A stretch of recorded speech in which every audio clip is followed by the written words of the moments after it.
Merhaba arkadaşlar, hepiniz kanalıma hoş geldiniz. Dostlarım, biliyorsunuz bu kanalda her zaman fiyat performans odaklı efsane sistemlerle karşınızda olmaya devam ediyorum. Şimdi arkadaşlar, bu videomuzun konusu fiyat performans noktasında gerçekten bu piyasada şu anda 7500 TL bütçede alınabilecek en iyi sistemle karşınızdayım. Gerçekten nereye bakarsanız bakın, bundan daha iyi bir sistem yok arkadaşlar. Altını çizerek konuşuyorum. Eğer bundan daha iyi bir sistem olduğunu düşünen arkadaş varsa videonun altına yorumlara yazsın. İnceleyelim birlikte, bakalım nasıl sistem olduğunu, ama ben bu sistemi sizlere şiddetle tavsiye ediyorum. Altını özellikle çize söylüyorum. Bu sistemi kaçırmayın. Çünkü yaklaşık olarak hani bu fiyatlarda genelde sizlere ne öneriyorlar? Hala 2019 üretim GTX 1650, RX 560, GT 1030, 1050 Ti gibi eski, miladı geçmiş donanımları sizlere, bu tarz ekran kartlarını sizlere öneriyorlar arkadaşlar. Benden tavsiye, bu gibi ekran kartlarından, bu tarz ekran kartlarını, yani eski ekran kartlarından uzak durun. Paranız var, bir şey alacaksınız. Her zaman güncel, yeni olmasına dikkat edin. Neden yeni olmasına dikkat edin? Çünkü firmalar yaptıkları eksiklikleri, hataları yeni ekran kartlarında, yeni parçalarda düzeltiyor. Araba almaya gidiyorsun, elinde bir bütçe var. Neden eski model araba alıyorsun? Sıfır araba almak istiyorsun ama eski araba alıyorsun. Bu gibi şeyler çok önemli arkadaşlar. Neden? Yazılım çok önemli arkadaşlar. Biliyorsunuz bir donanım yazılım olmadan hiçbir şekilde anlam ifade etmiyor. O yüzden yeni ekran kartı alırsanız, yeni model alırsanız sizlere en az 5-6 sene boyunca yazılım garantisi verir. Bu da ne olur? Sistemde kullanılan parçalarınız eskimez, yeni, güncel olmaya devam eder. Bu şekilde performansından hiçbir zaman taviz vermezsiniz. Benden tavsiye, her zaman güncel ve yeni bileşenleri almaya dikkat edin. Şimdi arkadaşlar, ne dedim? Bundan daha iyi bir sistem yok. 7500 TL bütçede bu sistemi kaçırmayın. Özellikle söylüyorum. Şiddetle öneriyorum. Parça kaliteleri gerçekten çok iyi ve çok kaliteli. Şimdi arkadaşlar, hemen hızlıca, fazla zaman kaybetmeden sistemin bileşenlerini incelemeye geçelim. Siz de zaten sistemi incelediğiniz zaman bana hak vereceksiniz. Hemen ilk parça işlemcide geçiyorum. Burada ilk parça Intel Core i3 10100F model işlemcisi alıyor. 4 gerçek 8 dilek yapıda arkadaşlar. Maksimum RTX 3050, işte 6600 diyelim, hadi o segment ekran kartlarını rahatlıkla besleyecek düzeyde bir işlemci.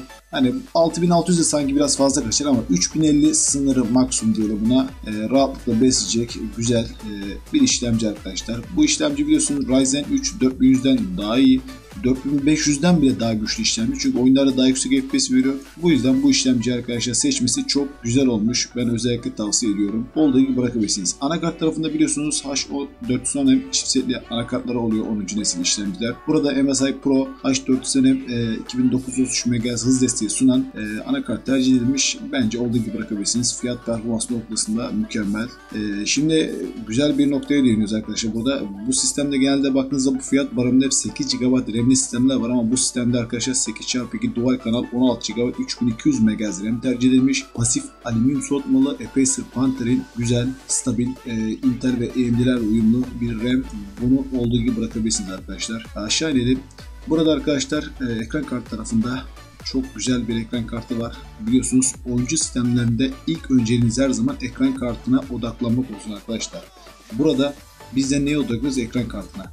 Ben gidip bunun yerine bu fiyatlara GTX 1650, 1050 Ti'li ekran kartı sistemi var. Hiçbir şekilde bu ekran kartının yanından geçmez. Özellikle söylüyorum. Mümkün mertebe belirli bütçeniz var. Atıyorum 8000, 7000, 6000. Mümkün olduğu kadar ekran kartını en üst seviyede tutmaya çalışın. Burada bu bütçede alınacak en iyi ekran kartı bu sistemde arkadaşlar. Bu da XFX Speedster Quick 210 RX 6500 XT 4 GB GDDR6 ekran kartı arkadaşlar. Bu ekran kartı 1080p'de biçilmiş kaftan bütün oyunları şu an 1080p'de rahatlıkla açar. Ağır oyunlar, yani 3A dediğimiz oyunlar var. Crysis, Red Dead Redemption, GTA 5, Tomb Raider gibi oyunları rahatlıkla açar. Kasma donma yaşamazsınız. Akıcı şekilde oynar. Zaten Valorant, CSGO, LoL gibi oyunları saymıyorum bile.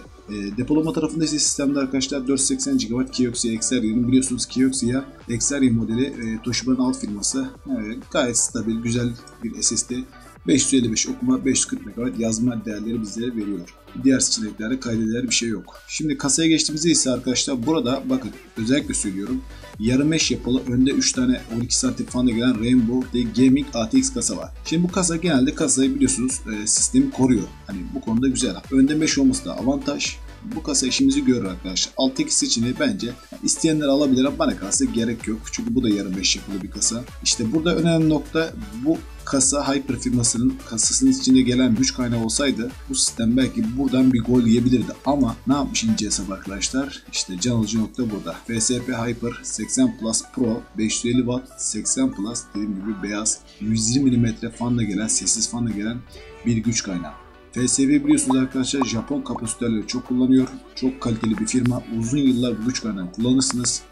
Bence mükemmel bir seçim olmuş. Şu an tam bir fiyat performans canavarı bir sistem diyebilirim arkadaşlar. Görüyorsunuz, işleyen tüm parçalar kaliteli. Gerçekten fiyatına göre güzel, alınabilir. Bence bu sistemi kaçırmayın arkadaşlar. Şöyle bakıyorum. İsteyen arkadaşlar 148 liraya bir stok fan alır ama Intel Core i3 10100'e fazla enerji çeken bir işlemci değil. 65 Watt TDP değeri var. Bence buna gerek yok ama sistemde Rainbow yani RGB sevenler varsa alabilirler. Yukarı çıktığımda arkadaşlar muazzam tek kelimeyle kaçırmayın derim kesinlikle. 6500 XT 16 RAM FSB güç kaynağı, Intel Core i3 10100F bence bu fiyata mükemmel. Kaçmaz arkadaşlar. İzlediğiniz için teşekkür ederim. Başka bir videoda görüşmek üzere. Kendinize çok iyi bakın arkadaşlar. Hoşçakalın.